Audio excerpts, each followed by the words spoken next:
ఏంటో ఇవాళ జిడ్డు మొహంతో వీడియో పెట్టాల్సొచ్చింది మరి. ఇంతకీ ఏమైందంటే లాస్ట్ వీక్, ఈ వీక్ వర్క్ ఎక్కువైపోయింది. ఇంకా వీడియోలు తీసుకోవడం అస్సలు కుదరలేదు. అందుకే జిడ్డు మొహంతో తీసుకోవాల్సొచ్చింది. ఇంతకీ ఏంటి తెగ కలిపేస్తున్నానని చూస్తున్నారా? క్యారెట్ ఫ్రై అండి. ఇంట్లో క్యారెట్స్ చాలా ఉన్నాయి కదా, ఫ్రై చేసేస్తే అయిపోతుంది కదా అనుకున్నాను. కానీ అదేంటో ఫ్రై చేస్తుంటే చాలా తక్కువ అయిపోయింది. ఒక పూటకు కూడా సరిపోతుందో లేదో మరి. ఇక్కడ నేనేమో జస్ట్ క్యారెట్ కట్ చేసేసి ఫ్రై చేసేస్తున్నా. ఇంకా దాంట్లోకి ఉప్పు, కారం వేస్తున్నా. మామూలుగా అయితే శనగింజలు వేయించి తెల్లగడ్డ, ఉప్పు, కారం అన్నీ వేసి చేస్తాము. కానీ ఈరోజు నాకు టైం లేదు, వర్క్ ఎక్కువ ఉంది. అందుకే జస్ట్ అలా ఉప్పు, కారం వేసి చేసేస్తున్నాను.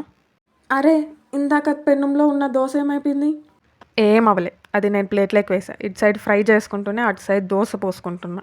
తలకి మొహానికి నూనెమో పెట్టుకున్నా, అందుకే మొహం జిడ్డు కనిపిస్తుంది. క్యారెట్ ఫ్రై దోశతో పాటు ఉర్లగడ్డ పళ్ళెం అయితే చేశాను. అది చేసేటప్పుడు వీడియో తీయడం మర్చిపోయా, అందుకే అయిపోయాక చూపిస్తున్నా. Bye, stay tuned.